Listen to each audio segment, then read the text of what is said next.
దేవుని పరిశుద్ధ నామములకు మహిమ కలుగును గాక. మహోన్నతుడైన దేవుడు ఈ మహబూబాబాద్ జిల్లాను ప్రేమించి మన ప్రియులు సేవియా గారి యొక్క మరి సంఘం ద్వారా చర్చ్ కోసం కట్టుకున్నట్టున్నది బాగుంది ద్వారా మిమ్మల్ని అందరినీ చూడటం మాకు చాలా సంతోషంగా ఉంది. మత్తయి సువార్త 9వ అధ్యాయము 37వ వచన భాగంలో చూసినప్పుడు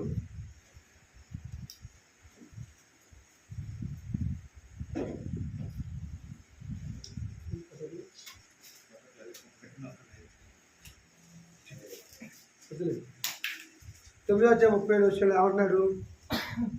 ఎవరు మీరు చదివేటప్పుడు ఇలా చదవన్నామా? కోత విస్తారము కానీ పనివారు కొద్దిగా. అంటే ఎవరి గురించి చెప్తున్నాడు ఈ మాట? వరి కోత గురించి చెప్తున్నాడా అమ్మా?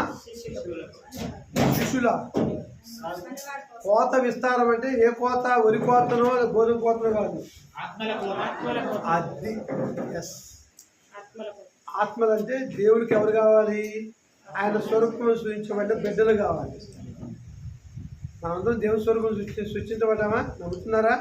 అంటే దేవుడు కూడా మళ్ళానే ఉంటాడా? మళ్ళానే ఉంటాడు అంతే కదా. ఆది అందు దేవుడు భూమి ఆకాశం సృష్టించని చదివిన తర్వాత 1వ అధ్యాయం 26వ వచనానికి వచ్చారు. ఏమన్నాడు? దేవుడు మన పోలిక చొప్పున మన స్వరూపమందు నరులను చేశాను అన్నది, చేయుదును అన్నది. చేయుదును. దేవుడు మన స్వరూపమందు మన పోలిక చొప్పున నరులను చేయుదుము అంటే ఇక్కడ మీరు అనే మాటకు నువ్వు అనే మాటకు తేడా ఉందండి. మీరు అంటే ఒకరికంటే ఎక్కువ అంటే మీరు అంటాం. ఎంత బాగా పరిచయస్తుడైనా సరే నువ్వు అనం. నువ్వు దానికి మన డైరెక్టర్ అనుకో. ఉదాహరణకి ఈ నామనాన్నది మీరు అనాలి. నువ్వు విద్య అంటే అని కోపం వస్తుంది. నువ్వు అనేది ఏకస్తంభం, మీరు అనేది గౌరవప్రదంగా చెప్పేది. మీరు అనేటువంటి పదంలో ఒకరికంటే ఎక్కువ ఉన్నారు.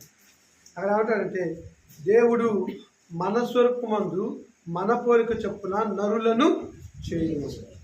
దేవుని పోలిక చెప్పండి ఏంటో? దేవుని పోలిక ఏంటి చెప్పాలి అందరూ. మీరు చెప్తేనే నా పాట నచ్చు, లేకపోతే వెళ్తాను. నీలా ఉంటాడు దేవుడు అంటే ముక్కు, 2 కళ్ళు, చెవులు, మంచిగా జుట్టు, జుట్టు లేదు, పళ్ళు, చేతులు. ఇదేనా దేవుని స్వరూపము? దేవుడు ఆత్మస్వరూపం. మనం ఏ స్వరూపం అబ్బా? నేను అడిగిన మీరు జాగ్రత్తనండి. నేను చాలా ట్విస్ట్ మాస్టర్ని. ఎట్లా తెలుసా? దేవుడు మనల్ని ఎలా సృష్టించాడు? మట్టితో. ఓకే. 2వ అధ్యాయంలో వచ్చిన ప్రకారం నేల మట్టితో నరుని నుంచి వాని రాశికారంలో జీవవాయువుగా నరుడు జీవా. ఇది బాగా సెల్లు సైలెంట్లో పెట్టాలి. నరుడు జీవాత్మ అయ్యాడా?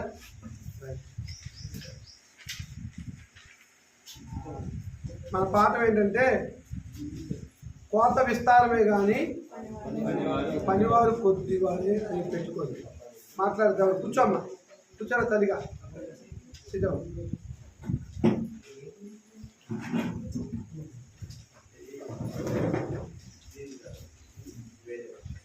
ప్రియమైనటువంటి దేవుడి పిల్లలారా, మీరు సేవకులు ఎంతమంది ఉన్నారు? ఒకసారి చేతులు అక్కడ సేవకులు, సేవకురాలు, సేవకురాలు. మీ భర్త ఉన్నారు ఇక్కడ? నేనే సేవ చేస్తాను. మీరు చేస్తున్నారు.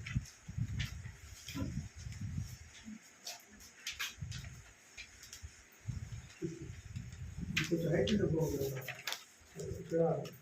కోత విస్తారము, కోత విస్తారము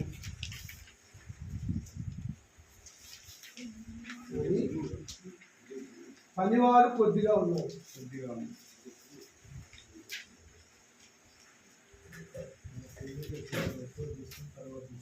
మాట్లాడతారు దయచేసి. అయ్యా ఎవరు మాట్లాడారు? ఏ పెద్ద మనిషి నా క్లాస్లో మాట్లాడితే బయటికి వెళ్ళిపోవాలి. ఫస్ట్గా చెప్తున్నాను. కోత విస్తారము కానీ పనివారు కొద్దిగా ఉన్నారని ఎవరు చెప్పారు? యేసుక్రీస్తు. ఎవరికి చెప్పారు? శిష్యులకు మాత్రమే కాదమ్మా, ఆయన వెంబడించినటువంటి యూదులందరికీ చెప్పాడు కదా. శిష్యులు అంటే 12 మంది ప్రపంచం మొత్తం సువార్త చెప్తారా? అందరికీ చెప్పారు. అంటే దాని కండిషన్ ఏంటంటే మత్తయి సువార్త 28వ అధ్యాయము 18, 19 వచ్చినాడు. మత్తయి సువార్త 28వ అధ్యాయం, దీన్ని గ్రేట్ కమిషన్ అంటారు, లేదా గొప్ప ఏం ఆజ్ఞది? యేసుక్రీస్తు చెప్తున్నారు, నాకు పరలోకమందును భూమి మీదను సర్వాధికారము ఇవ్వబడి ఉన్నది. మీరు వెళ్ళి సమస్త జనులను శిష్యులుగా, సమస్త జనులు ఏం చేయాలి?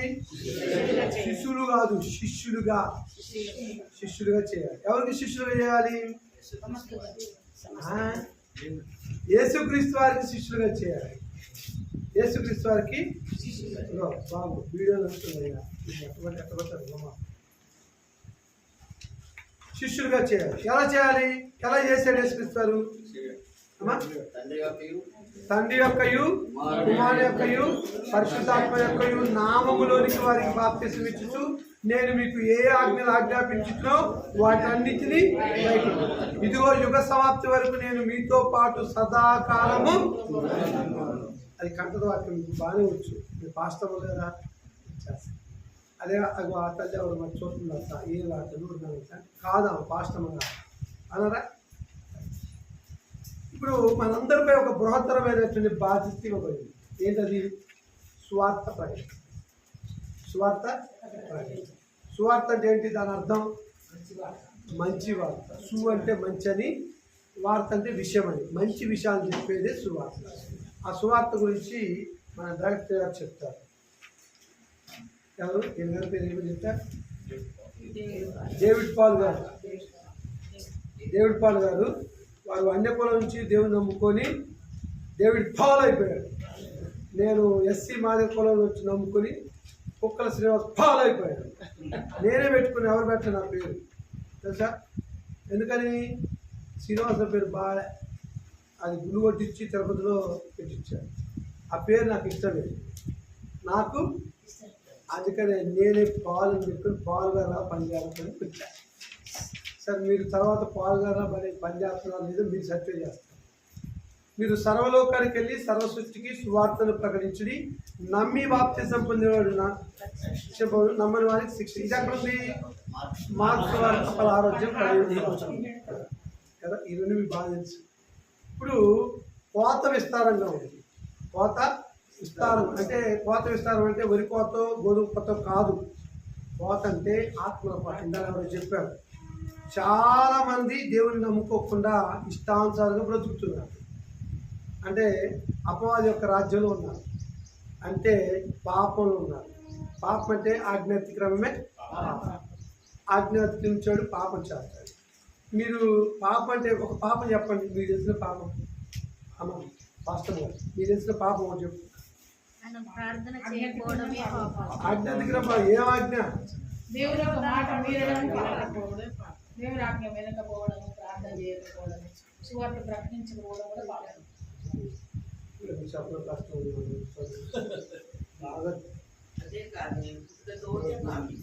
ఎవరు ఆ పేరు నోట్ చేసుకో. పుట్టుకతో పాప అంట, మరి ఎట్లా పాప నువ్వు చూద్దాం రావాలి. నీ పేరు రాసుకోవాలి. పాపం అంటే అమ్మా, దేవునికి అవిధేయమైన కార్యాలు ఏదైతే ఉందో ఈ పాపం. అసూయ, ద్వేషము, కలహము, విమతములు, మత్తతులు, వ్యభిచారము, చారత్వము, దొంగతనము, అబద్ధము, ఇవన్నీ కూడా పాపం అంటారు. ఇప్పుడు దేవుడు ఎవరు? మీకు తెలిసిన దేవుడు ఎవరు? పరిశుద్ధుడు. మీరు ఇందా చెప్పారు, దేవుడు మన స్వరూపమందు మన కోరిక చొప్పున నరులను చేయదము అంటే అర్థం ఏంటి? ఆయన పరిశుద్ధుడు. దేవుడికి ఉన్నటువంటి గొప్ప గుణం ఏంటి? ఆయన పరిశుద్ధుడు. కాబట్టి మనందరూ కూడా ఏం చేశాడు? పరిశుద్ధంగా పెట్టారా? మరి జన్మతా పాపం పెద్దమ్మ తప్పు. జన్మతా పాపి ఎవరు కారు చెప్తా తర్వాత. ఎందుకు అనంటే దేవుని స్వరూపంలో సృష్టించబడ్డాం. ఒకవేళ దేవుడు పాపి అయితే మనం కూడా పాపంతో పుట్టాం. ప్రసంగాంధము 7వ అధ్యాయము 29. ప్రసంగాంధము 7వ అధ్యాయము 29. అక్కడ జ్ఞానైన సొలొమోనుకి మరొక పేరు ఇదొక్కటి మాత్రము కనుగొంటిని, అదేదనగా దేవుడు నరులను యథార్థవంతులుగా పుట్టించను గాని అగు దాని అంటే భూమి అక్కడ బాగు. దేవుడు నరులను యథార్థవంతులుగా పుట్టించాడు. దేవుడు యథార్థవంతులు అంటే ఏంటి? పరిశుద్ధతలో పుట్టించాడు. పెద్దమ్మ నీ పేరేంటి? మార్తమ్మ గారు. దేవుడు నరులను యథార్థవంతులుగా పుట్టించాడు. మరి పాపలు అంటాం ఏంటి? దేవుడు పవిత్రంగా పుట్టిండు. దేవుడు పవిత్రంగా పుట్టిండు. మనం అమ్మ నాన్న పాపం చేస్తే మనకు శరీరం వచ్చింది. ఎవరు చెప్పారు? పరిశుద్ధమైంది ఆత్మ వచ్చింది. నువ్వు కూడా పాస్టర్ సరే విను చెప్పా. నీలో మంచి మంట ఉంది, ఆ మంట నీళ్ళు వేసి ఆగుతా. అదే అదే మన సంఘర్షణ అదే చెప్తున్నావు. నువ్వు వాళ్ళ పాపలే చెప్తున్నా, మంట చెప్తున్నా, మంట మంట చెప్తున్నా, మంట చెప్తున్నా. ఓకే, ఆ మంట నీళ్ళతో ఆడుతుంది. ఇప్పుడు నీళ్ళంటే దేవుడు వాక్యం. జాగ్రత్త వెళ్ళి మాట్లాడు దేవుడు. నీ అన్ని డౌట్లు ఆది కాలం నుంచి ప్రకటన వరకు నాకు ఏ డౌట్ అడగండి, వాక్యానుసారం చెప్తా. అందుకే నేను కేసు ఫాలో అయ్యా. అదే సరే, నీ డౌట్ ఏంటంటే అమ్మా నాన్నలు పాపం చేశారా? ఎవరు చెప్పారు? ఇప్పుడు ఒక మాట విన్నాము పెద్ద మనిషి. ఇప్పుడు వివాహం అన్ని విషయంలో ఘనమైనది గాను పాన్పు నిష్కాంతమైనది గాను ఉండవచ్చు. వేశ్యాసంగులను వ్యభిచారులు దేవుడు ఏం చేస్తాడు? తీర్పు తీస్తాను. అంటే పెళ్లి కాకముందు ఎట్టి పరిస్థితుల్లో పురుషుడు కానీ స్త్రీ కానీ లైంగిక వాంఛలు, శరీర కోరికలు, సెక్సువల్ డిజైర్స్ చేస్తే అలాంటి వారి తీర్పు ఉందని చెప్తున్నాడు. మీకు అర్థమైందా? అంటే సుమారు మన పెళ్లి వయసు గవర్నమెంట్ అనుమతించింది. అమ్మాయికి 18 సంవత్సరాలు, అబ్బాయికి 21 సంవత్సరాలు. మన పల్లెటూరులో ఏం చేస్తారంటే, అమ్మో నా బిడ్డ పెద్ద మనిషి అయింది, 12 ఏళ్ళకు 13 ఏళ్ళకు పెద్ద వయసు వచ్చేసింది, ఏం చేస్తున్నారు? పెళ్లి చేసేస్తున్నారు. ఎందుకని? ఒకవేళ పాపం చేస్తాను భయంతో, వ్యభిచారం చేస్తాను భయంతో. అవునా కదా? చాలా సందర్భం. నా పిల్లలకి, నాకు 2 ఆడపిల్లలు, బాబు. మా పెద్ద అమ్మాయికి 25 సంవత్సరాలు వస్తుంది, చిన్న అమ్మాయికి 22 సంవత్సరాలు వస్తుంది, నా కొడుక్కి 19 సంవత్సరాలు వస్తుంది. వాళ్ళకేమి నేను పెళ్ళిళ్ళు చేయలేదు. వాళ్ళకి ఏం చేశాను? బాప్తీసాలు ఇప్పించా, వాక్యం చెప్పా. వాళ్ళు పాపలను గ్రహించారు. పాపలంటే వ్యభిచారం చేయని వాళ్ళు ఏం చేశారు? అబద్ధం ఆడతారు, మోసం చేస్తారు, అసూయ ఉండొచ్చు. ఇది కూడా పాపమేగా. అసలు పాపం అంటే ఏంటి తెలుసా? ఆదికాండము 1వ అధ్యాయము 16-17 వచనాలు చూసినప్పుడు, ఆదికాండము 1వ అధ్యాయం 16-17 చూసినప్పుడు 16 వచనంలో అంటాడు మన యెహోవా దేవుడు ఆదామును పిలిచి, నానబడితో చేశారుగా, ఆదామును పిలిచి ఏమన్నాడంటే, ఇదిగో ఈ యొక్క ఏదైనా వనంలో ఉన్నటువంటి వృక్ష ఫలములను నీవు నిరభ్యంతరంగా తినవచ్చు. ఎట్లా తినవచ్చంట? ఏమాత్రం సందేహం లేకుండా తినవచ్చు. కానీ మంచి చెడులు తెలియచ్చు వృక్ష ఫలము మీరు తినకూడదు. తినదినమును మీరు నిత్యముగా. ఇంగ్లీష్లో ఎవరు తెలుసా? యూ విల్ డై షూర్లీ అని. Whenever eat good and bad fruit you will die surely. తిన్నారా లేదా? ముందు ఎవరు తిన్నారు? అవ్వ తిన్నది. అందుకోసం నువ్వు మాట్లాడుతాను. అందుకోసమే ఆడవాళ్ళు బలహీన కట్టాలి. నేను చెప్పట్లే. పేతురు రాసిన మొదటి పత్రిక 3వ అధ్యాయం 7వ వచనంలో జీవమనే కృపావరంలో పురుషులారా నీ భార్య నీతో పాలిభాగస్తురాలు అయిందని గ్రహించి, అదే ఎదిగంటే గ్రహించి ఆమెతో ఏం చేయమన్నాడు? జ్ఞానంతో. ఎందుకు? బలహీనమైన ఘట్టమంటే ఏంటి? కొండ. ఇప్పుడు అంటే బిందెలు అయ్యేది వచ్చింది, కానీ ఒకప్పుడు కడవెత్తకొచ్చింది కన్నె పిల్ల అని పాడబడే గుర్తుందా? చిన్నప్పుడు సినిమాలు కడ వేసుకొని నీళ్ళు తీసుకొని వస్తుంటే పొరపాటున ఎదురుగా ఎదిగితే డోమును పడిపోతే కొండ టోపును పడిపోయింది. అలాంటి వారని మీరు అర్థం. అర్థమేగా? కడవ కింద పడితే, కడవ అంటే కొండరా, అంతేకాక కొండ కింద పడితే టోప్ పగిలిపోయింది. అలాంటి వారు ఎవరు? ఈ స్త్రీలు కాదు, స్త్రీలు, ఆడవాళ్ళు. అర్థమైందా? అందుకొరకే స్త్రీ బలహీనమైన ఘట్టమని ఎంచి దేవుడు ముందుగా ఏం చేశాడు? పురుషుడితోటి, భర్తతోటి నువ్వేం చేస్తున్నావు? జ్ఞానం ఎలా చేస్తున్నావు? కాపు జ్ఞానం చెప్పులు వేయాలి. అన్నీ చెప్పొద్దు ఆడవాళ్ళకి, తెలుసా? అన్ని అవునండి, 100% కరెక్ట్. అన్ని విషయాలు ఆడవాళ్ళు చెప్పిననుకో నెత్తులు కూర్చుంటారు. అవునా? పని చెప్తున్నాను నిజం. అన్ని విషయాలు చెప్పకూడదు. పురుషుడు కుటుంబానికి యజమానుడు, స్త్రీకి శిరస్సు ఎవరు? భర్త. అవునా? కాబట్టి భర్త ఎక్కడ ఉండాలా? స్త్రీకి ఎక్కడ ఉండాలా? శిరస్సు తల మీద ఉండాలి. కానీ మీరేం చేస్తారు? బుద్ధిపూర్వకంగా ఏం చేస్తారు? జన్మత పాపలు అని చెప్పేసి నువ్వు వచ్చి నీ భర్త తల మీద కూర్చోడు. ఇది పాపమా కాదా? అది పాపం. అర్థమైందా? ఉదాహరణకి కుటుంబ వ్యవస్థలో పురుషుడు స్త్రీని ఆడాలి, లేకపోతే స్త్రీ పురుషుని ఆడుతున్నారు, పురుషుని స్త్రీలు కూడా ఆడుతున్నారు. అయా ఇక్కడ రా, ఏంటమ్మా ఇవాళ ఏం తెచ్చావు? ఏం తెచ్చాను? పని పోయినా 500 తెచ్చిన. ఈ 500 మరి నాకు మందుకి అంటున్నాడు. మందులే గిందు లేదు, పని చేసుకొని నలుగురు పిల్లలు ఉన్నారు, నేనున్నా, 500 సరిపోతాయా? సరిపో. సరే ఇలా మనం ఉన్నంత నొప్పులు ఉంది, కొంచెం ఒక 50 రూపాయలు కాదు చిన్న చెప్పేసుకొస్తాను. సో ఒక్కలేక ఎక్కలేదు, ఉండవు నీ మాంసం కూడా పెడతాను. పాపం మాంసం ఉంది, 500 రూపాయలు కడుపుగా పెడతాను. స్త్రీ మంచి చేసింది, కానీ ఇక్కడ ఏం చేసింది? పురుషునిపై అడ్డి. ఏం పేరు? భాగ్యరాజు. I love you.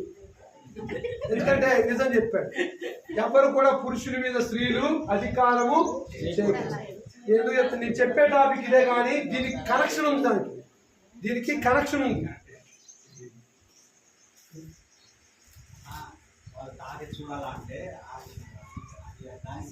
చూసుడు వేరే. చెప్పండి. అలా చేసిన సంవత్సరాలు 5 క్లాసులు ఉన్నాయి. నేను పురుషుని కిందనే ఉంటా. మరి అది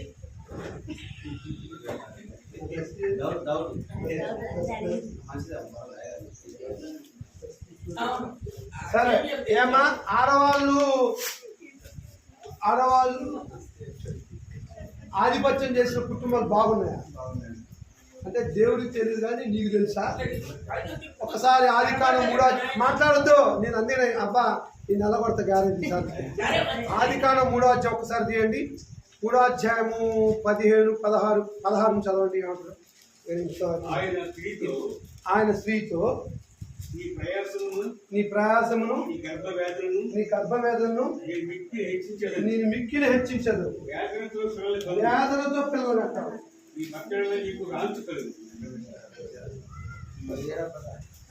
ఏమండి, అక్కడ ఆల్రెడీ అవ్వ పాపం చేసింది. అవ్వ అంటే నీ పేరేంటి? మార్తమ్మ. నువ్వు పాపం చేసావు. ఎక్కడ?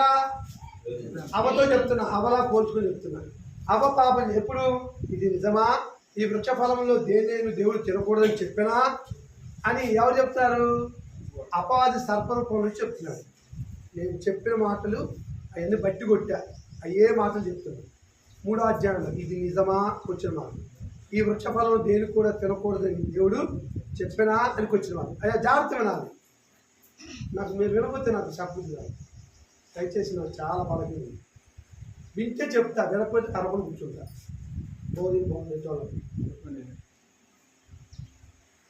ఇది నిజమా? ఈ వృక్ష ఫలంలో దేని తినకూడదని చెప్పినా అంటే ఆమె ఏమని తెలుసా? ఎవరామె? అబ్బా తినకూడదని ముట్టకూడదని దేవుడు చెప్పాడు. దేవుడు ఏమన్నాడు? 2వ అధ్యాయం 16-17 whenever you eat the food, good and bad fruit, you will die surely అన్నాడు. నువ్వు తిని మనం నిత్యముగా చచ్చుతావు, తింటే చేస్తావు అన్నాడు. ఈ తల్లి ఏం చెప్పింది? తినకూడదని ముట్టకూడదని చెప్పింది. అంటే ఆల్రెడీ ఒక అబద్ధాన్ని కలిపేసింది. అంటే ఆల్రెడీ పండు తినకపోతే ఆ పాపం చేసిందా? గ్రంథంలో చెప్పేటువంటి 3 పర్యాలు చెప్తాడు బైబిల్లో. ద్వితోపదేశంలో చెప్తాడు, సామెతలో చెప్తాడు, ప్రకటనలో చెప్తాడు. మనలాంటి వాళ్ళు ఉంటారని తెలుసా ఆయనకి. ఏంటది? ఈ జీవగ్రంథం లేక ఈ బైబిల్లో ఉన్నటువంటి మాటలకి ఏవి కలపకూడదు, ఏది తీసివేయకూడదు. కలిపితే ఏమైంది? తీసివేయబడి ఇంటికి వెళ్ళిన తర్వాత ప్రకటన 22 అధ్యాయం 18-19 చదువుకోండి. అవి మీకు సంప్రాప్తం అవుతుంది. ఇది కలిపిన వాళ్ళకి తీసివేసారు. ఒకవేళ నేను కూడా కలిపి తీసివేస్తే నా పని పరలోకం పోదు. జీవవృక్షంలో పాలంటే ఏంటది? పరలోక భాగ్యం లేదు. ఇక్కడ ఏం చెప్పాలనుకుంటా అంటే 3వ అధ్యాయం చదవండి, దాని కంటిన్యూషన్. ఇప్పుడు అవ్వాదం పాపం చేశారు, తినకూడదని వృక్ష ఫలాలు తిన్నారు. ఏమొచ్చింది? అప్పటి వరకు మహిమా స్వరూపంలో ఉన్నారు అవ్వాదాము. అవునా? మహిమా స్వరూపం అంటే బట్టలేవు, కానీ వాళ్ళు దిగంబరులని తెలియదు. వారు పరిశుద్ధతలో ఉన్నారు, దేవుడితో మాట్లాడుతున్నారు, దేవుడితో సహవాసం చేస్తున్నారు, భయం లేదు, సిగ్గు లేదు. ఎప్పుడైతే వృక్ష ఫలాలని అక్క అవ్వ తిన్నదో సిగ్గు వచ్చేసింది. తను తింటమే కాదు, మాయ ఈ బాగున్నారు అని చెప్పి తన మొగుడు కూడా నువ్వు కాదు మొగుడు నీకు కూడా ఇచ్చింది. ఈయన కూడా తిన్నాడు. ఇద్దరు ఏమైపోయారు సిగ్గు వచ్చేసింది. దాచుకుంటున్నారు. పక్కనే అందరూ ఆకులు ఉన్నాయి, అస్త్రాలు తీసుకున్నారు, మన చుట్టూ ఇల్లు పెట్టుకున్నారు. చల్లని పూట మా దేవుడు అంటాడు యేసుక్రీస్తు దేవుడు యెహోవా ఆదామా అని పిలిచాడు. ఇంకేం ఆదాం ఇంకేమన్నాడు? ఆదాం ఎక్కడ పోయిండు? చెడు ఆదామా అని పిలుస్తాడు. ఆదాం నేను నా దగ్గర కూడా అట్లే అందుకే యాక్షన్ చేస్తాడు. ఆదాం అని పిలిస్తే ఇంకా ఆడాడు. సిగ్గు వచ్చేసిందిగా దాచుకుంది. మూడోసారి పిలిచేసరికి చెప్పయ్యా ఏం సంగతి అంటాడు ఎవరైనా. అప్పటి వరకు ప్రభా చెప్పయ్యా అని అందరూ చెప్పు అంటున్నాడు. అంటే ఏమైపోయింది?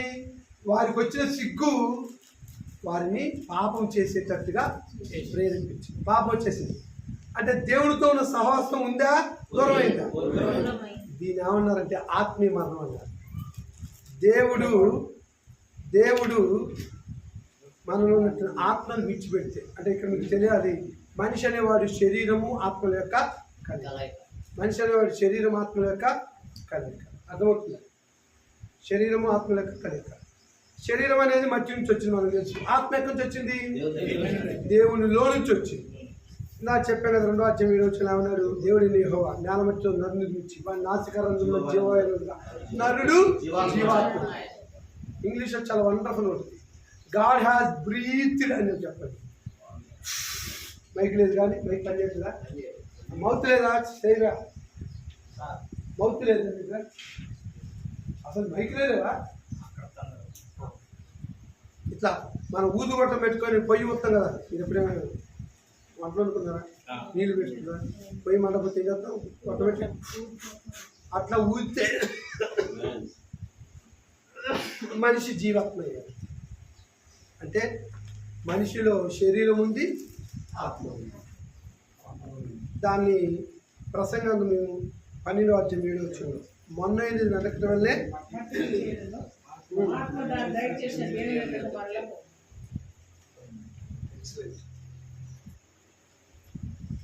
మొన్నైనది వెనకడం వల్లే మట్టికి చేరును, ఆత్మ దాన్ని దయచేసిన దేవుని వద్దకి మరణించు. ఆత్మ శరీరం కలయికే మనం. నేను కుక్కల శ్రీనివాసరావు అంటే కుక్కల శ్రీనివాసరావు ఇప్పుడు ప్రశ్న ఎత్తే 100 రూపాయలు ఇస్తా జవాబు చెప్తే.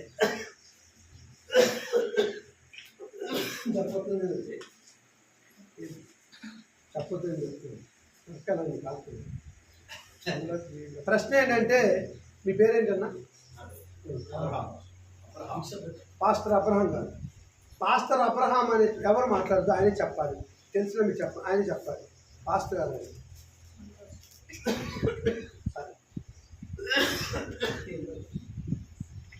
పాస్టర్ అబ్రహాం అనే పేరు శరీరానిక ఆత్మక? నువ్వే చెప్పు, ఎవరు చెప్పాలి? You understand?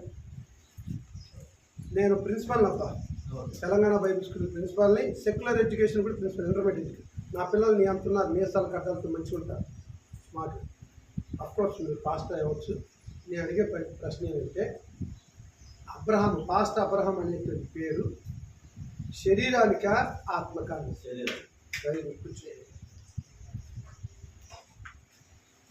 ఎంతమంది ఆ మాటకు ఏకీభవిస్తారు? చేతులు లేపండి. ఏకీభవించని చేతులు లేపండి. నాకు అర్థం కాదు. నువ్వు లేపావా? నువ్వు నరకానికి పోతుంది. ఎందుకంటే పేరు అనేది శరీరం కాదు, ఆత్మకి. అందుకనే నరకం పోతానా? ఓ సుభద్రక్క ఏ పేరు? అర్థ కాదు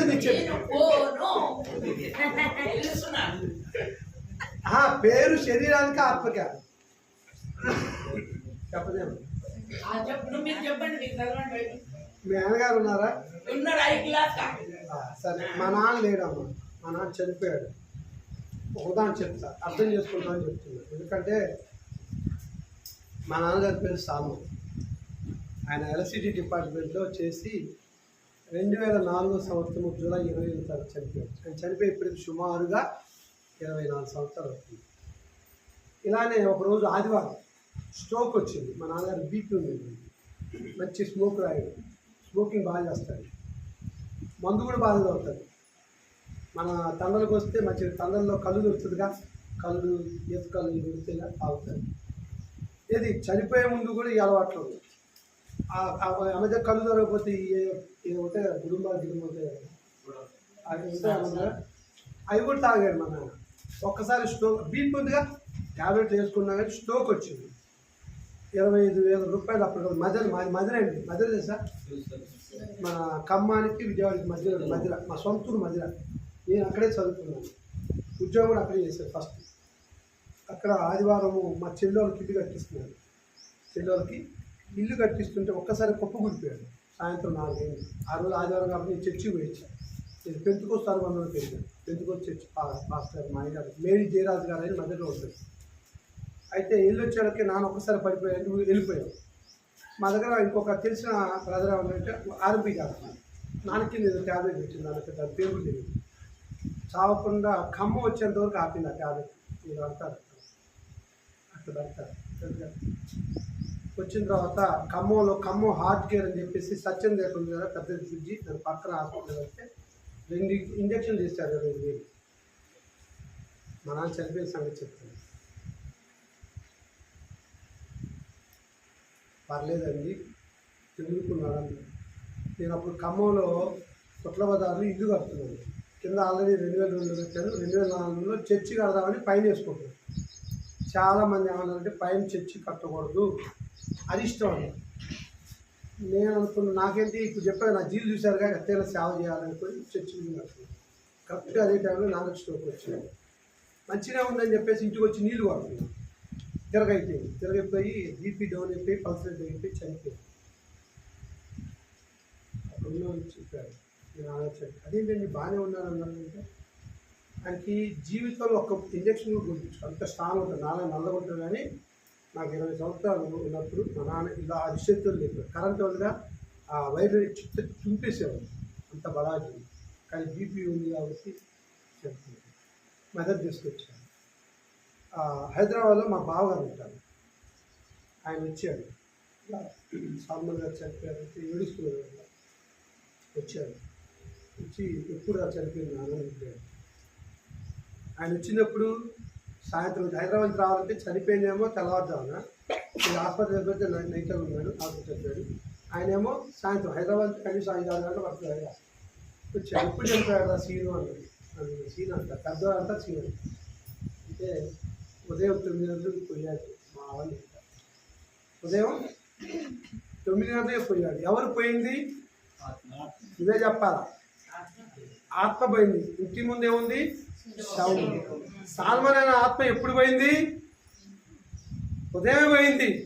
మరి పేరు ఆత్మకా శరీరానికా చెప్పు? ఇప్పుడు పేరు ఆత్మకి, శరీరం కాదు. నీకు బైబిల్ అని చెప్పాలంటే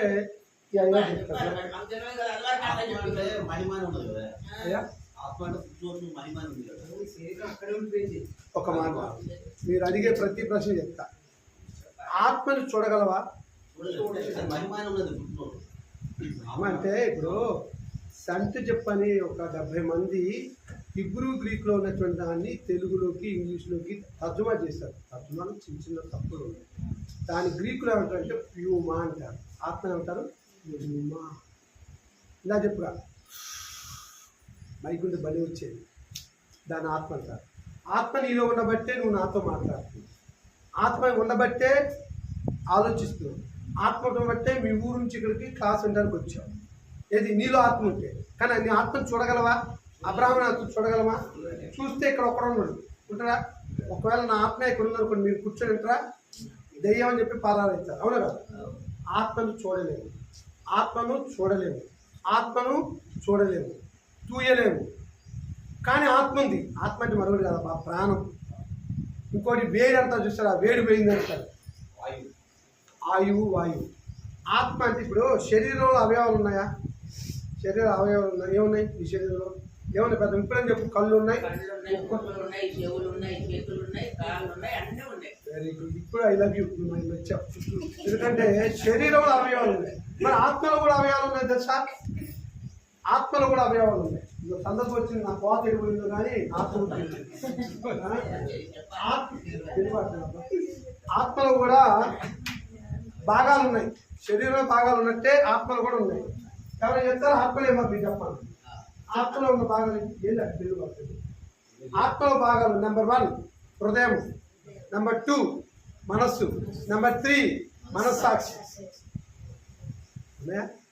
ఇవన్నీ ఆత్మలోని భాగాలు. ఎవరు చెప్తారు హృదయం ఏం చేస్తుంది? హృదయం అంటే ఒక లవ్ గుర్తేసి పిల్లలు ఒక బాణం వేసి హృదయం ఎక్కడున్నది అని చెప్పేసి పాడుతూ ఉంటారు. ఆ హృదయం గురించి చెప్పట్లేదు. ఆత్మలో ఉన్నటువంటి భాగం, ఆత్మలో ఉన్న భాగం మొట్టమొదటి హృదయం. హృదయం అని ఎలా తెలుస్తుంది? నిన్న నన్న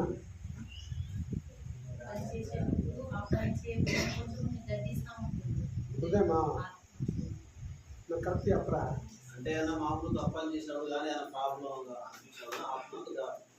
దగ్గరకు వచ్చారు. హృదయం అనేది భావోద్రేకాలకు కేంద్రం. హృదయం అనేది భావోద్రేకాలు. మీ అబ్బాయి ఏం చదువుతున్నాడు? ఇవేరా 4th క్లాస్. ఉదాహరణకు మీ అబ్బాయి 10వ తరగతి చదువుతున్నాడు. ఫెయిల్ అయ్యాడు. ఏం చేస్తున్నావు? మళ్ళీ ఫెయిల్ అయ్యాడు అంటవా? ఏడుతా అయ్యో నా తోట ఇంత సంవత్సరం ఇంత ఫెయిల్ అయ్యాడు. అది భావోద్రేకం. లేదు మీకు ఒక ఎకరం పొలం వచ్చింది. పొలం వచ్చాక ఏమంటాం? అందరికీ చెప్తారు, ఏమండి మా అమ్మ నాకు ఎకరం పొలం పెట్టింది, ఇక్కడ 30 లక్షలు ఉంది. ఆనందం ఉందా?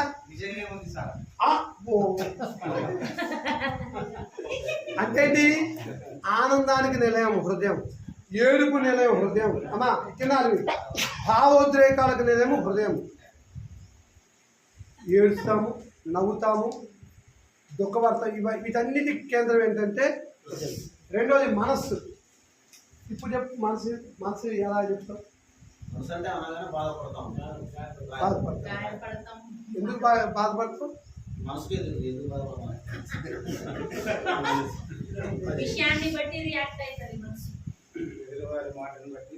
ఏది ఒకవేళ నువ్వు ఎవరైనా ప్రేమించావు ఉదాహరణకి, ఆ ప్రేమ రిజెక్ట్ చేస్తే మనసు ఎవరిది?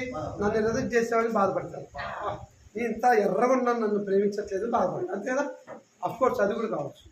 మనసు అంటే కోరికలకు స్థానం. మనసు అనేది దేని స్థానం? కోరికలకు స్థానం.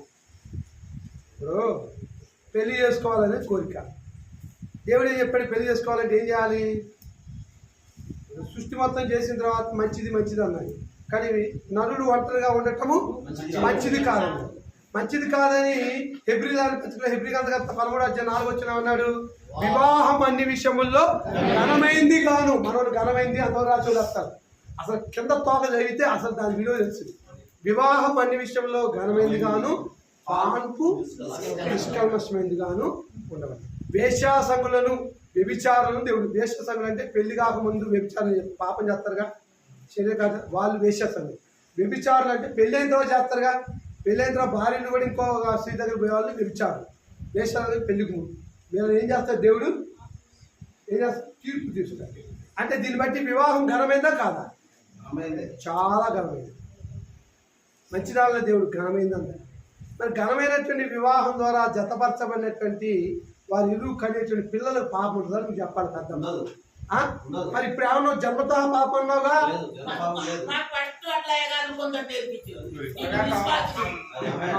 అయితే ఓకే అయితే అయ్యగారు ఎందుకు చెప్పిండో కూడా చెప్తా. నీకు కథ చెబుతాను వింటావా? కీర్తన గ్రంథము 51:5 కీర్తన అందరు తీయండి. కీర్తన గ్రంథము 51:5 దావీదు భక్తులు ఇలా మాట్లాడుతున్నారు. అమ్మా నువ్వు బైబిల్ తీయాలి. 51:5 నేను పాపంలో జాగ్రత్తగా ఉన్నాను.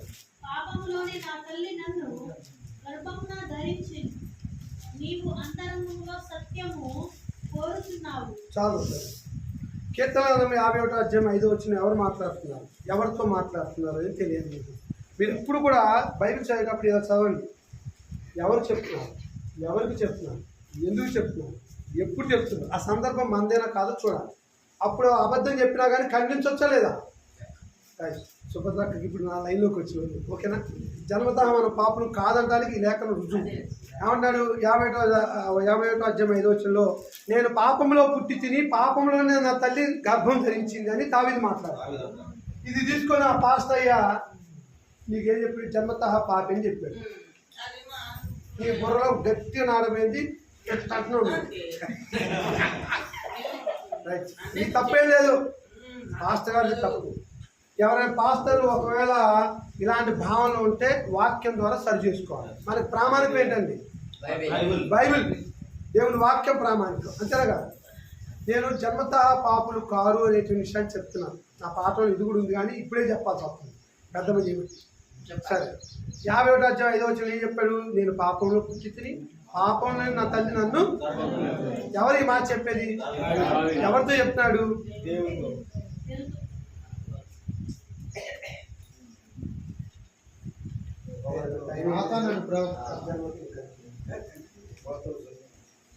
అది అధ్యాయం చూడండి ముందు. 51వ అధ్యాయం ఎవరు రాశారు అనేది. మనం ఎప్పుడు కూడా అమ్మా గుడ్డెత్తు చేలో పడితే ఏం చేస్తుంది? చేయగా నీకు గేదె ఉందనుకో, గుడ్డి అనుకో, కళ్ళు కనపట్లే, చేలో పోయింది, అన్నం మొత్తం తొక్కింది కదా. అందుకోసం చూసారుగా, వెరీ గుడ్. నాతాను ప్రవక్తతో చెప్తున్నాను, నేను పాపములో పుట్టి తిని పాపములోనే నా తల్లి గర్భం ధరించి. అంటే దావీదు వ్యక్తిగతంగా చెప్పుకున్నానమ్మా, నేను పాపంలో పుట్టాను, పాపం నా తల్లి గర్భం ధరించిందని చెప్పుకున్నాను. మీకు ఇంకో విషయం ఏంటంటే, దావీదు భూమి మీద పుట్టడానికి మునుపు పాపం ఉందా లేదా? దావీదు గారు పుట్టక మునుపు ఎవరు పుట్టారో తెలుసుగా? యెషాకి పుట్టాడు కదా. ఆయన పుట్టడానికి ముందు లోకంలో పాపం ఉందా లేదా? ఎలా ఉంది? ఇట్లుండగా ఒక మనుషుల ద్వారా పాపమును, పాపం ద్వారా మరణమును లోకంలోనికి ఎలాగొచ్చినో మనుషులందరూ పాపం చేసినందున మరణం అందరికీ. రోమిలా 5:12 వచ్చింది. ఏ భేదం లేదు, అందరూ పాపం చేసి దేవుడు అనిపించమను. మరి పాపంలో వచ్చేటువంటి జీతం ఏంటి? ఇప్పుడు సేవియా గారు క్లాసులు పెట్టిస్తాడు, ఆయనకి జీతం వస్తుందా రాదా? ఎవరిస్తారు జీతం? ఆయనకి దేవుడు ఇస్తారు. నేను ఈరోజు మీరు అయ్యగారు మీరు రండి, నేనే భోజనం పెడతాను. నాకు చాలా హ్యాపీ అనిపించింది. ఆ సేవకి 2016 నేనే వాక్యం నేర్పాను నా బైబిల్ స్కూల్లో. ఈరోజు మీరు రండి, నేను డబ్బులు పంపిస్తాను సేవ. మీరు డబ్బులు తర్వాత సంగతులు వచ్చి వాక్యం చెప్పి అన్నం తిని అప్పుడే ఈ బుద్ధి ఇస్తే ఇవ్వండి, తర్వాత మేము చూసుకుంటాం. పాపంలో వచ్చి జీతము ఏ మరణం చెప్పు, మళ్ళీ ఏ మరణం అది ఇక్కడ ఐ లవ్ యూ ఖచ్చితంగా. ఎందుకంటే పర్ఫెక్ట్ అమ్మా, ఐ లవ్ యూ అంటే ప్రేమించడం కాదు, పర్ఫెక్ట్ చెప్పామని అర్థం. ఆత్మీయ మరణం అంటే ఆత్మ దేవుని విడిచిపెట్టేటువంటి స్థితి. ఇది చాలా భయంకరంగా. శరీరం అని అనుకో, శరీరాన్ని ఆత్మ విడిచిపెడుతుంది, దాని గురించి భయపడాల్సిన పని. ఎందుకని? పాపం చేసే ప్రతివాడు చస్తాడు. అవాదము చచ్చారా, కానీ పండ్లు ఆ వృక్ష పదాలు తిన్న తర్వాత వాళ్ళు చావలేదు, ఏదైనా వాళ్ళు ఇంకా ఉన్నారు. కానీ దేవుడు ఏం చేస్తాడు? ఒకవేళ వీరు చేయి జాచి ఆ జీవవృక్ష ఫలాలు ఉన్నాయి కదా, వాటిని తింటే అదే పాపంలో నిరంతరము బ్రతుకుతారము చేసి వాళ్ళని వెళ్ళగొట్టి ఏదైనా తోట నుంచి కెరూబులను అగ్ని జ్వాలను కాపాడాలి. మనకు తెలుసు కదా. అవ్వ పాపం చేసిందా? చేసింది. ఆదా పాపం చేస్తారా? అభిచ్చిన పనులు ఉన్నాడు పాపం, ఇద్దరు పాపం చేస్తారు. వీళ్ళని పాపం చేయించింది ఎవరు? సర్పము. సాతాన్ని సర్పరూపంలో వచ్చింది, చేంజ్ చేశాడు. అప్పటి వరకు సాతాను సర్పము పొట్టతో పాకట్లేదురా, నాలానే నిలబడి ఒక చెట్టుగా రాశాడు. ఈ అవకంట ఆ వృక్షఫలాలు అందకపోతే ఎక్కించుకొని భుజం మీద ఎక్కించుకొని ఇలా లేపి అందుకునేట్టు తీశాడు. ఎలా చెప్పగలుగుతున్నానంటే, ఎప్పుడైతే అవ్వ ఆ తినకూడనట్టి వృక్షఫలాలు తినటానికి ప్రేరేపించాడో అపవాది సర్పరూపంలో ఉంది, అది తిన్నది తన భర్తకి ఇచ్చింది. దేవుడు ఊరుకుంటాడా? ఏదైనా మనం అంటే ఎక్కడ ఉందో తెలుసా? ఈడెన్ గార్డెన్ చూస్తాం మనం. క్రికెట్ లేదు, క్రికెట్ ఆడతారు. క్రికెట్ ఈ మధ్య క్రికెట్ పెట్టారుగా సాయంత్రం. అది ఎక్కడున్నది? Eden gardens, Kolkata.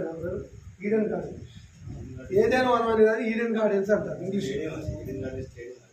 స్టేడియం కానీ కోల్కతాలో ఉంది స్టేడియం. వాస్తవంగా ఏదైనా తోట అనేటువంటిది భూమి మీదనే ఉంది, అది ఎక్కడో పరలోకం లేదు. భూమి మీదనే అవాదములు ఉన్నారు, భూమి మీదనే సర్పం ఉంది, భూమి మీదకే దేవుడు ఇచ్చి వాళ్ళతోటి మాట్లాడతారు. అర్థమైందా? ఎప్పుడైతే పాపం చేశారో, ఆజ్ఞ అతిక్రమించారో, వాళ్ళకి ఏమొచ్చింది? మరణం వచ్చింది. మరి బతికే ఉన్నారుగా, ఆత్మీయ చచ్చిపోయింది. ఆత్మ అంటే మనుషులు శారీరకంగా బతుకున్నారు కానీ ఆత్మీయంగా మరణించారు. దీంట్లో మాత్రం పర్ఫెక్ట్ ఉన్నారు. సేవ్యంగా నేర్పితే ఓకే, థ్యాంక్ యూ. అయితే మరి పాపం చేసిన వాడిని దేవుడు ఏం చేయాలి? దీవించాలా, శపించాలా? శిక్షించాలి. అదే శాపమన్నా శిక్షణ ఒకటే అన్నా. శిక్షించాడు. వీళ్ళ పాపానికి కారకుడు ఎవడు? అపవాది. వాడి సర్పరూపం వచ్చాడు. వాడిని ఏమన్నాడు? నీవు బ్రతుకు దినములన్నీ మొత్తతో పాపుచు మందు తిందువు అని చెప్పేశాడు. తర్వాత 15 వచ్చాడు అంటాడు, నీ సంతానమునకును స్త్రీ సంతానమునకును వైరము కలుగజేస్తాడు. అది నేను తల మీద కొట్టును, నీవు దాని మన మీద. ఎవరు స్త్రీ సంతానం? ఎవరు స్త్రీ సంతానం? మనం కాదు, మనమందరం పురుష సంతానం. భూమి మీద ఉన్నటువంటి 800 కోట్ల జనాభా కూడా ఎవరి సంతానము? పురుష సంతానం. అంటే మన తల్లిదండ్రుల యొక్క లైంగిక హెచ్చరికలో పుట్టేవాము. కానీ ఒక్కడే ఉన్నాడు స్త్రీ సంతానం. ప్రపంచంలో ఎక్కడ చూసినా ఇదిగో కన్యక గర్భవతే కుమారుని కన్ను ఆయనకి ఇమ్మానుయేలు అని పేరు పెట్టబడినని యెషయా గ్రంథం 7వ అధ్యాయం 14వ వచనంలో యేసుక్రీస్తు వారు పుట్టడానికి సుమారు ఎన్ని సంవత్సరాలు? 700 సంవత్సరాలు. రైట్. స్త్రీ సంతానం ఎవరంటే దానికి వాక్యం చెప్తాం. గలతీయుల రాసిన పత్రిక 4వ అధ్యాయం 4వ వచనంలో కాలం పరిపూర్ణమైనప్పుడు దేవుడు తన కుమారుని పంపెను. ఆయన స్త్రీ యందు పుట్టి మనం దత్తపుత్రులు కావటం కోసం, ధర్మశాస్త్రమును విడిపించడం కోసం ధర్మశాస్త్రం లోబడిన వాడు ఆయను. ఎవరైనా స్త్రీ సంతానం అంటే యేసుక్రీస్తు వారు మాత్రమే స్త్రీ సంతానము. మనం అందరము. ఇప్పుడు స్త్రీతో చెప్పిస్తున్నా, స్త్రీని చెప్పిస్తున్నా అంటే అవని చెప్పిస్తున్నాడు. నీ గర్భవేదనను మిక్కిలి హెచ్చించదు, వేదనతో నీకు పిల్లలను కంటావు, నీ భర్తలో నీకు వాంఛ కలుగుతుంది, అతడు నిన్ను. ఈ మాట కోసం ఇదంతా చెప్పాల్సి వచ్చింది. చూసావా? ఎవరు ఏదైతే పురుషుడా స్త్రీయా? స్త్రీ ఏదైతే ఏమైంది తపాలా బోల్తా పడింది అంటే ఏం తెలుసా? పాత్రలు తారుమారైతే నాశనమే, అంటే నరకానికి పోవడమే. అర్థమైందా? మీరు అనుకోవచ్చేమో ఆడవాళ్ళు చాలా తెలుగుగల్లో కాదని చెప్పను. ఎందుకంటే జ్ఞానవంతురాలు ఇల్లు కట్టును, 3 రాళ్ళు తన చేతులతో తన ఇల్లు కూడబెట్టారు. సామెతలను 14 వచ్చు కదా. జ్ఞానవంతురాలే. నీ కుటుంబాన్ని కట్టుకునే విషయంలో జ్ఞానవంతురాలు, కానీ కుటుంబ నిర్మాణం చేసే విషయంలో ఎవరు? భర్తలు ఎవరున్నారు? వేదనతో నువ్వు పిల్లలు కట్టావు. ఈరోజు అంటే కసక్రవర్తన పుచ్చుకొని కడుతున్నావు బాగా. ఈరోజు వచ్చింది కదా మా వైద్యం. ఒకప్పుడు వేదంతో. మా తాతయ్యకి 3 భార్యలు. 3 భార్యలు అంటే ఒకరు తెచ్చిపోయిన వాళ్ళు ఒకేసారి 3 భార్యలు కాదు. ఏంటంటే ఆ రోజుల్లో వైద్యం పిల్ల అడ్డం తిరిగితే వైద్య బిడ్డ అడ్డం తిరిగితే ఆ తల్లి పాపం ఇక మనకు మంత్రసానం ఉండేది వాళ్ళ. మీకు తెలుసా? మీ వయసు అంతా మీకు గారలా ఇక్కడ మా గారెలో ఒక నీలాను కావాలి. పాపం పిల్లగాడు అడ్డం తిరిగింది, మంత్రసానం కదా. అడ్డం తిరిగితే తల్లి వేదం పెట్టుకొని చచ్చిపోయింది. ఎందుకు తెలుసా వేదం పెట్టింది? చేసిన పాపాన్ని ఫలితం. ఎవరా తినకూడదని చెప్తే పొయ్యి తిని తన భర్తకిచ్చి లోకం మొత్తానికి ఏం తెచ్చింది? మరణాన్ని తీసుకొచ్చింది. పాపం మొత్తం అవన్నీ వచ్చింది. మీ మొత్తం పాపం అంటున్నారా? అప్పుడు చీపురు కట్ట పెట్టి అంతేగా అట్ట కొట్టేది. అమ్మ పెట్టమ్మ ఆకలిస్తుంది అట్ట బతిన ఆడుకోవాలి. ఎందుకంటే వాళ్ళు ఉత్తిని అడుగుతారు, ఉత్తినే ప్రేమిస్తారు, ఉత్తినే ఇంటికి తట్టపుచ్చుకొని పోతారు. ఎందుకని? బలహీనమైన. చూసారా ఎన్ని దిక్కులు ఉన్నాయండి? అవునా కదా? ఇప్పుడు స్త్రీతో ఏమని చెప్పించాడు? నీ గర్భవేదనను చూడండి, అది ఆ మాట చూడండి. నేను చెప్పినట్టు నీ గర్భవేదనను హెచ్చించదు, వేదనతో పిల్లలు కలుపు, నీ భర్తలో నీకు. ఇప్పుడు చెప్పాలి, స్త్రీకి వాంచుడుదా పురుషుడికి వాంచుడుదా? స్త్రీకే ఉంటుంది. బైబిల్ చెప్తుంది, పరిశుద్ధాత్మ చెప్తున్నాడు, సర్వోన్నతుని దేవుడు చెప్తున్నాడు. స్త్రీకి భర్తలో వాంఛ కలుగుతుంది. లైంగిక వాంఛ అనేది స్త్రీకే ఉంచాడు దేవుడు. అప్పుడు ఆయన ఏం చేయాలి? ఆమెను తృప్తిపరచాలి. మీకు తెలిసి అలాగే నేను అంత లోతు పోయి చెప్పలేదు, ఎందుకంటే నేను కూడా మనిషినేగా. అతడు నిన్ను. ఇప్పుడు మీరు ఎవరు ఏలుబడిలో ఉండాలి? స్త్రీలు ఎవరు ఏలుబడిలో ఉండాలి? భార్య ఎవరు ఏలుబడిలో ఉండాలి? కోరికమ్మా. నేను చెప్తాను అందరికి నేను మా అమ్మ ఇద్దరు చచ్చిపోయినాక 3వ దానిలో పుట్టినా. 3వ దాన్ని పుట్టితే మా అమ్మ ఏదైనా ఎంత అయిందో దేవుడు ఇచ్చాడు. 3 రోజులు ఆపదిగా నన్ను కన్నది మంచిగానే పట్టింది. అమ్మ వాంఛ అంటే అమ్మ కోరిక. అర్జుడు ఇంకో విషయం చెప్తున్నాను. దేవుడు మానవుని నిర్మించిన తర్వాత మానవుడికి 4 రకాలైన కోరికలు పెట్టాడు. ఒకటి లైంగిక వాంఛ. నెంబర్ 1 లైంగిక వాంఛ. లైంగిక వాంఛ అంటే తెలుసుగా, చెప్పక్కర్లేదు. లైంగిక వాంఛ అంటే స్త్రీ పురుషులు ఇరువురు కూడా శారీరకంగా కలిసేదాన్ని లైంగిక వాంఛ. అది సరిగా లేకపోతే విడాకులు ఇస్తారు. ఈ నా వద్దురా బాబు వాళ్ళు వదిలేసి వేరే వాళ్ళు పోతారు. మన గోత్రం. ఆ లైంగిక వాంఛను పెట్టింది ఎవరు? దేవుడు పెట్టి. తప్పు కాదు. లైంగిక వాంఛ సరిగ్గా చేయకపోతే తప్పు. సరే, రెండోది ఆకలి. ఆకలైంది ఏం చేస్తాడు? వాడు సోమరిపోతాడు అనుకోండి. ఆకలైంది ఏం చేస్తాడు? పోయి దొంగతనం చేసి ఆకలి తెచ్చుకుంటాడు.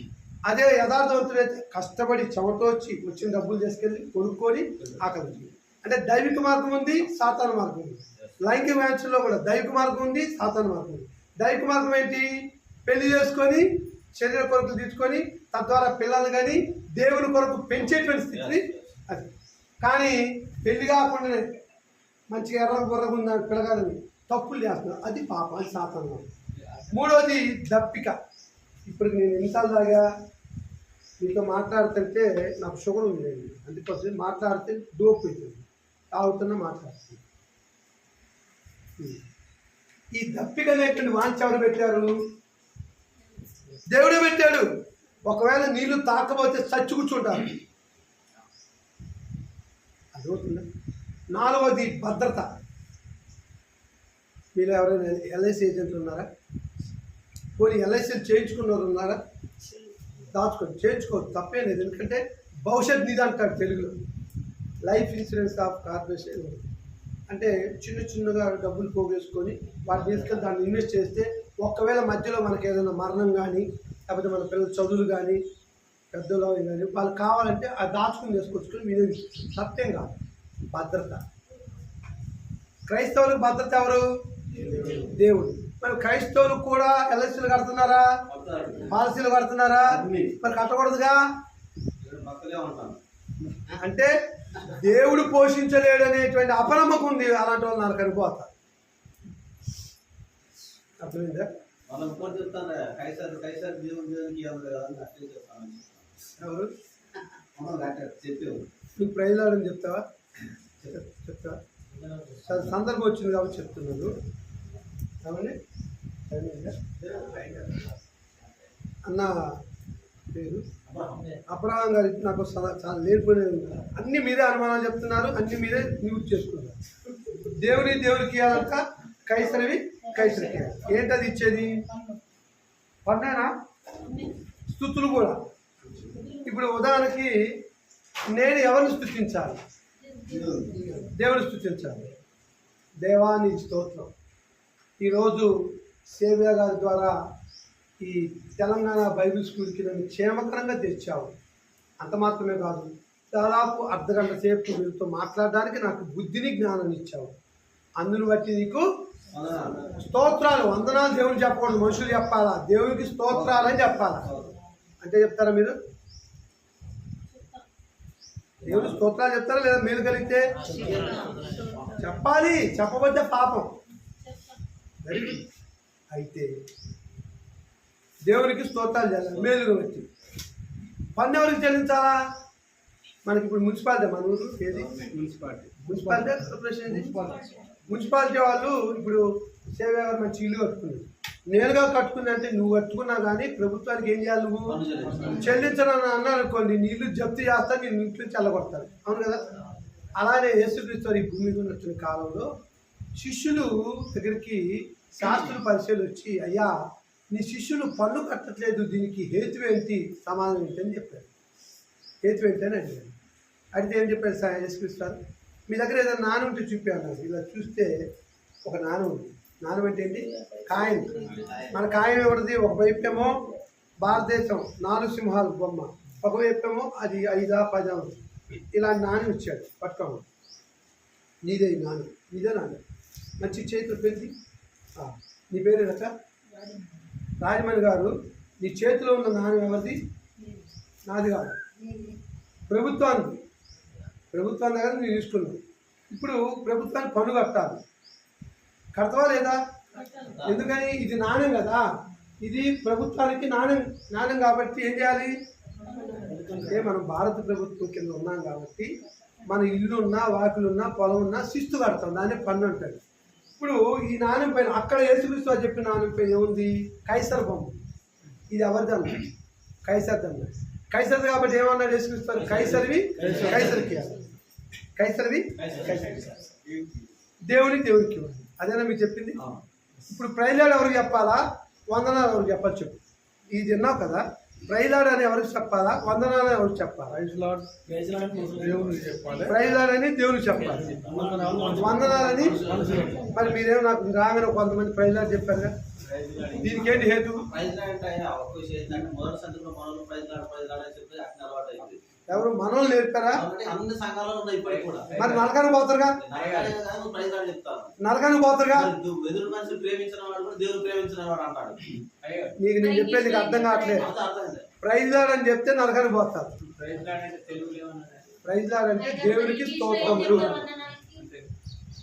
ఇంగ్లీష్ చెప్తారా అని రోత బోర్డు మీద వందనాలు అనే praise lord, praise the lord, praise the lord. Pen సరిగ్గా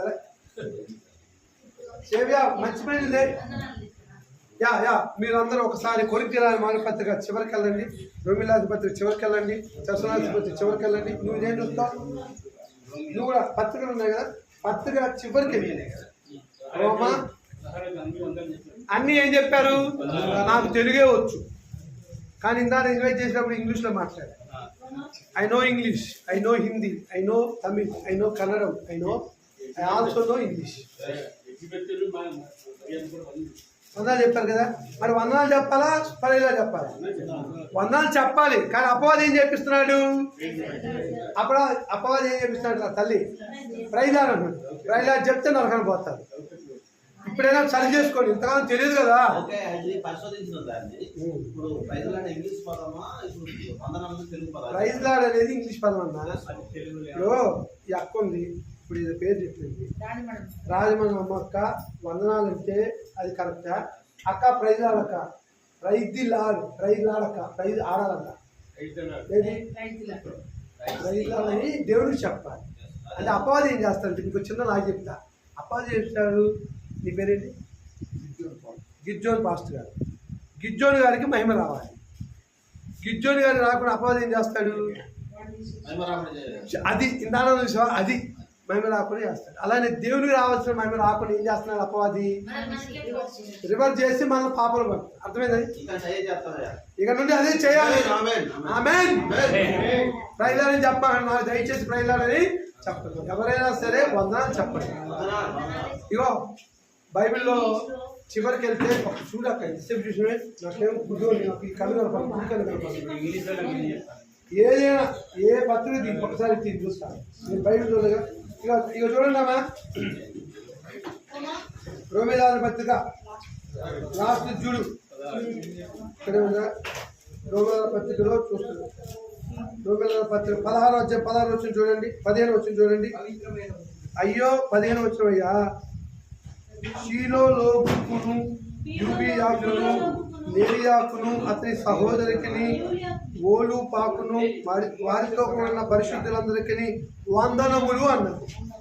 ఏముందమ్మా, ప్రైజ్ లార్డ్ వందనాలు. ఇలాగ మీరు ప్రతి దానికి వెళ్ళండి వందనాలు.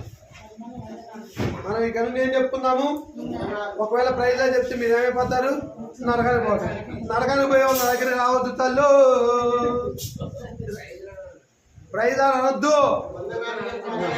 తర్వాత మీకు ఇంకో చిన్న లాజిక్ చెప్తా, సందర్భం వచ్చింది. దేవుని స్తోత్రం చెప్పండి. హల్లెలూయా అన్న నరకానికి పోతారు. హల్లెలూయా అన్న తీయండి ఒకసారి. ప్రకటన 19వ అధ్యాయం, ప్రకటన గ్రంథము. ఏ పెళ్ళ మంచిపోయిందే ఎంతైతే 20 రూపాయల పెళ్ళి ఇన్నిసార్లు ప్రకటన, అది కూడా ప్రకటన గ్రంథము ఎవరైనా చూడండి, 19వ అధ్యాయము చదవండి మొదటి నుంచి.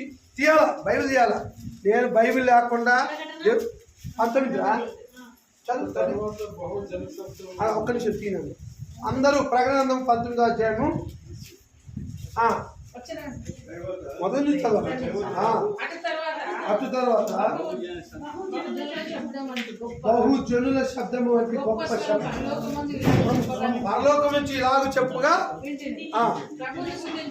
ఏమన్నామా ప్రభువును స్తుతించుడి పైన ఉంది అంకె చూడు ప్రభువును స్తుతించాలి కదా దాని అంకె ఉందా రెండు కింద కూర్చోట్లు ఏముందో నువ్వు ఏం చెప్తున్నావు అక్కడ రెండు అంకె చూడు ప్రభువును స్తుతించుడి హల్లెలూయా అంటున్నాడు. ఇప్పుడు నేను పాస్టర్ గాను, మీరంతా నా విశ్వాసం. ఏదో వాక్యం చెప్పాను ప్రభువును స్తుతించండి అని అంటాను. మీరు ఏమంటారు? హల్లెలూయా. నేను మిమ్మల్ని ప్రభువును స్తుతించమని మీరు స్తుతించారా? మీరేమన్నారు? హల్లెలూయా అంటున్నారు. హల్లెలూయా అనే మాటకి ఏంటి అర్థం? మళ్ళీ ప్రభువును స్తుతించరు. నేను స్తుతించట్లేదు, ఆయన స్తుతించట్లేదు. ఇలా స్తుతించకుండా ఎవరు చేస్తున్నాడు? దేవునికి రావాల్సిన మహిమ రాకుండా ఎవరు చేస్తాడు? టెక్నిక్ చూసినా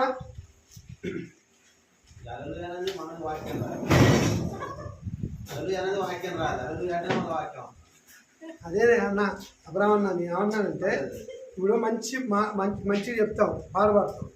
దావీదులే నాట్యమాడి తండ్రిని స్తుతించెదను. హల్లెలూయా చెప్పండి ఏమంటారు? అల్లంటారా ప్రభుని స్తుతి.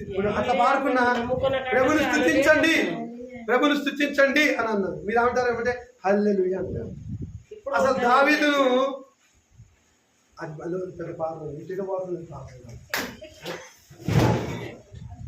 అంటే చాలా తప్పులు అపవాది మనతో చేస్తున్నాడు.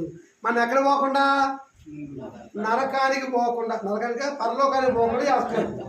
దేవుని స్తోత్రం చెప్పండి అని నేను అంటాను అయ్యగారిని. మీరు అంటారు హల్లెలూయా అంటారు. నేను దేవుని స్తోత్రం చెప్పట్లేదు. హల్లెలూయా అంటే మాత్రం మీరు నాకు చెప్పండి. ఎవడు ఆనందిస్తున్నాడు? సైతాన్ ఆనందిస్తున్నాడు. దేవుని మహిమ అని మీకు ఇక్కడ ఏం చెప్తానుకుంటుందంటే దేవుని చెల్లించాలి, కైసరి చెల్లించాలి. ప్రైజ్లాడని దేవుని చెప్పాలి, మనం వందనం చెప్పాలి. ఒక పాయింట్. రెండవది దేవుని స్తోత్రాలు చెల్లించింది ప్రైజ్లాడు, లేకపోతే హల్లెలూయా అంటాం కదా. దేవుని స్తోత్రం చెప్పండి అంటారు. మా అయ్యగారు పెంతుకోసాయి మేలు చేయరాదు, చచ్చిపోయి అక్కడ ఉన్నాను తెలియదు, నా తెలియదు. పెంతుకోసాయి గారు మదర్లో అసలు ఆయన వాక్యం చెప్తే పరిశుద్ధాత్మను అలా మీ మీదకి వచ్చి గడగడలాడిచ్చి చేస్తారు. అంత అప్పుడు అన్ని ఇవాళ వద్దు కానీ అంటాను దేవుని స్తోత్రం అంటే స్తోత్రం చెప్పచ్చు, తప్పేం కాదు. నేను అందుకనే దేవుని స్తోత్రం చెప్పనంటే ఆమెనంట. దేవుని స్తోత్రం చెప్తే ఆమెనంటే అవును కాక, అది తప్పు కాదు. దేవుని స్తోత్రం చెప్పండి హల్లెలూయా అంటే మాత్రం నరకానికి ఏదైనా సరే మీకు చెప్పిన వాళ్ళు లేకపోవచ్చు, మార్చుకుందాం అబ్బా.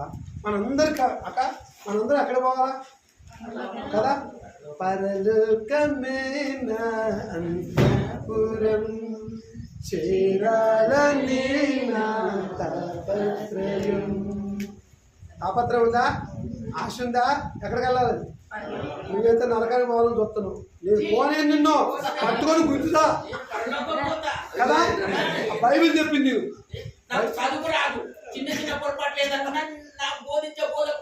Very good, I love you. మరి మూడోసారి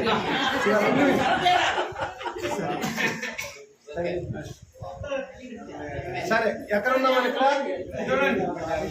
కోత విస్తారమే కానీ పనివారు కోత విస్తారం అంటమ్మా. ప్రపంచంలో 800 మంది ప్రజలు ఉన్నారు, 800 కోట్ల ఆత్మలు ఉన్నాయి. ఎంతమంది క్రైస్తవులు ఈ మధ్య లెక్కేశారండి. క్రైస్తవులు ఎంతమంది చూస్తే 5% మంది ఉన్నారు. ప్రపంచం మొత్తం మీద 5% క్రైస్తవులు ఉన్నారు. క్రైస్తవులు ఎక్కడ పోతారు? పరలోక మాత్రం అద్భుతమైంది. ఈ బుర్ర పోయిన భార్య పెరుగుతున్నాను. క్రైస్తవులు కానీ ఎంతమంది ఉన్నారు? 100%కి 5% ఉన్నారు. ఇంకెంతమంది శాతం కావాలా? 90% కావాలి. కాబట్టి మీ పాస్టర్లు అందరూ కూడా ఈరోజు నా దగ్గర నేర్చుకోవాలి. మీకు నేర్పిస్తా. ఈ చదువు రాదంతో నేను నేర్పిస్తా చదువు. నీకు అర్థమైందా?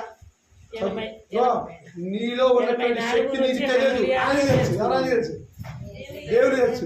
ఇప్పుడు సుభద్రమ్మ నీ పేరు దేవుడు కాదు, ఏ దేవుడో కాదు, యేసయ్య తెచ్చి అదే అబ్బా. ఒక 1000 రూపాయలు ఇచ్చిపోతావు నీకు 1000 రూపాయలు ఇచ్చిపోతావు. యేసయ్య దేవుడు అన్నందుకు నీకు యేసయ్య దేవుడు. అవును. చాలా మంది మూర్ఖులు యేసుక్రీస్తు దేవుడు కాదంట. యేసు దేవుడు కాదంట, ఆయన నరుడు అంట, ఆయన దేవుడు కుమారుడే చెప్పేటోడే మురుకుడు కదా. వీళ్ళకి అన్ని తెలుసు, లేదని అన్ని తెలుసు. మనం చెప్పడం అవసరం, బయటకు అవసరం. అన్ని తెలుసా మీకు? కొన్ని బాగా తెలుసు, కొన్ని తెలియని చెప్తా. అన్ని ఏం తెలుసుంటాయి నాయన, బైబిల్ తెలిస్తే ఏమి తెలియనట్టే ఉన్నాము. నేర్చుకుంటావా? నేర్పిస్తానికి వచ్చా. నేర్చుకుంటూనే ఉండాలి. నీకు అన్నం పెట్టి 100 రూపాయలు ఛార్జీలు ఇచ్చి నీ ఆత్మను నేను పొందకొస్తా. ఎక్కడి నుంచి? అగ్నిలో నుంచి. యోధాపత్రి అంటాడు, అగ్నిలో నుంచి లాగినట్లుగా నీ ఆత్మ తీసుకొచ్చి యేసుక్రీస్తు వారికి అప్పచెప్తా. అప్పచెప్పే బాధ్యత నాది ఖచ్చితంగా. కేశవాలు కాదు, దేవుని పక్కనే నాది అంటున్నాను.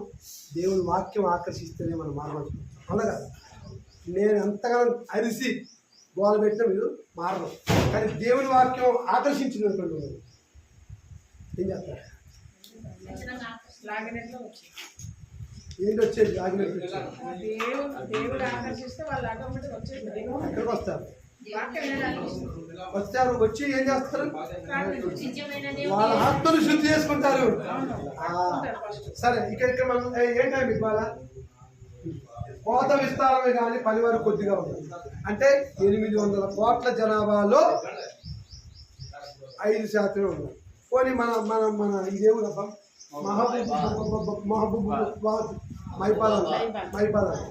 మైపాదలు ఎంతమంది జనాభా ఉంటారు? మైపాదలు ఎంతమంది జనాభా ఉంటారు? పాపులేషన్ ఓట్లు అర్థంగా 3 లక్షలు. 3 లక్షల మందిలో ఎంతమంది ప్రభుని నమ్ముకున్నారు? యేసు ప్రభు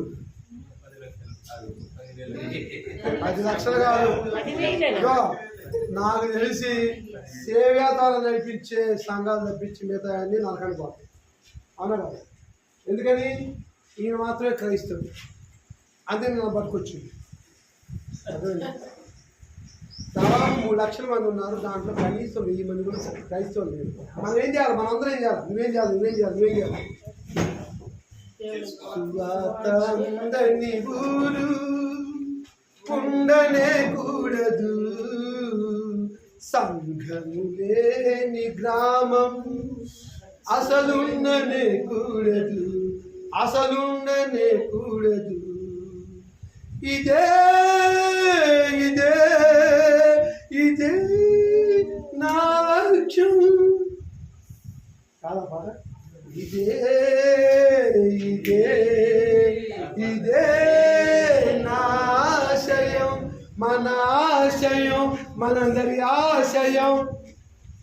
ఏమనకూడదు, సంఘం లేని ఊరు అనలేకూడదు. ఇందాక చెప్పి నాకు 14 తండాలు ఉన్నాయన్నారు.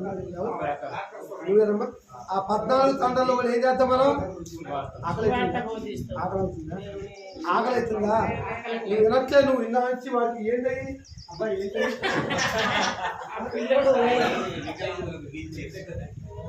చూసావా? మీ వాళ్ళు మీ సంఘాలు ఎవరు ఉంటే వీల్ చైర్ చెప్తారంట. నేను చెప్పి నాకు చూసావా? మామూలు కలిసి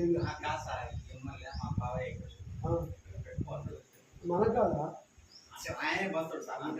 అదే ఆయనే పంపుతారు వికలాంగులకిగా. ఎవరు మంచి ఏముందబ్బా? మంచి చేస్తున్నావా లేదా? మంచి చేస్తే పరలోకం పోతాం, కీడు చేస్తే 2 పాయింట్లమ్మా పెద్దమ్మా. మంచి చేస్తే లేకపోతే అంటుకోవాల్సిందే. సరే, కాబట్టి కోత విస్తారంగా ఉంది కాబట్టి పనివాళ్ళు కావాలి. మిమ్మల్ని అందరూ ఏం చేయాలని వచ్చా? పనివాళ్ళు కావాలి. ఏ పని వాళ్ళు? యేసుక్రీస్తు వారి యొక్క సువార్తను ప్రకటించే పనివాళ్ళు. చేస్తారా? ఎవరైనా ఉన్నారా? పారయ్యా రావట్లేదు.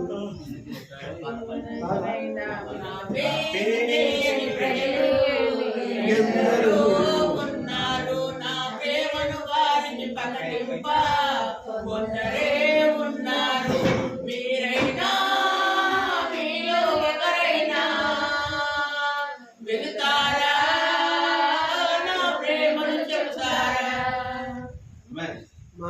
మగవాళ్ళు ఎవరు చెప్పట్లే వెళ్తారు, ఆడవాళ్ళు వెళ్తున్నారు. నిజంగా యేసుక్రీస్తు వారు ఉన్నప్పుడు ఆయన చనిపోయి లెగుస్తానని చెప్తే మగవాళ్ళు వెళ్ళిరా, మగ సన్యాసులు వెళ్ళలే. ఆడవాళ్ళు వెళ్ళి చూస్తే రాయ బోర్లించబడింది, దేవదానం వెళ్ళింది. ఎందుకు సజీవుడైన వాడిని మృతుల్లో చూస్తున్నారంటే, అయ్యా నా కొడుకుని ఎవరు ఎత్తపోయారని మాట్లాడారంటే, ఎవరు ఎత్తబాలి? ఆయన ఎత్తపోయే దమ్మేవాడికి లేదు, ఆయన తిరిగి లేచాడు, ఆయన సజీవుడు, అందుకు మేము అని చెబితే ఆ మాట ఈ అక్క ఉరుక్కుంటూ వెళ్ళి, అయ్యా నా ప్రభువు లేచాడయ్యా, అయ్యా నా ప్రభువు లేచాడయ్యా, నేను కళ్ళారు చూశాను, ఆ సమాజం అంతా కూడా ఖాళీ అయింది అని సాక్ష్యం ఇచ్చిన సోదరి మనులు మీ అందరికీ వందనాలు. ప్రైజ్లాడు. ఆకలి అవుతుంది అనుకుందాం. ఇప్పటితోటి ఈ మాటలు వినిపిద్దాం. అమ్మ నీ షుగర్ పేషెంట్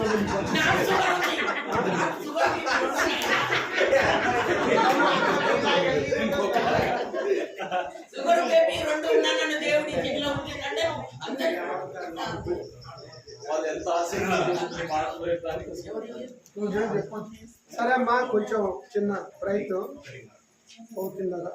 నేను అమ్మా నాకు వాస్తవంగా ఆకలి అవుతుంది, నేను అనిపోయి చాక్లెట్ అంత షుగర్ డౌన్ అవుతుంది. అయితే ఈ అయ్యగారు ఏం చెప్పిందంటే, ఒక భోజనం బయట నుంచి తెప్పిస్తున్నా, ఒక 40 నిమిషాలు మీరంటే మా director sir please come to గారు. మీకు చూడండి, నేను మాట్లాడిన మాట్లాడను, మనుషులు మాట్లాడున్నాయా? ఓ పానీ నై ఇదే దేకో వచ్చి పోతాను, నేనే పోతాను. ఇప్పటివరకు మాట్లాడిన మాటలో నేను సొంత మాట చెప్పానా? అన్ని బయట నుంచి మాకు నేర్పింది గారు. అన్ని బాగానే నరకాలు పోతారు, సేవ చక్కగా ఆడడం కరెక్ట్ కాదు. ఇప్పుడు అన్నారు సేవేదారు వచ్చిందే పరలోకం పోతారు, కాళంబ సంఘాలు నువ్వు పాస్టర్ కాబట్టి నీ నోటి నుంచి ఏది చెప్పించు రాకూడదు.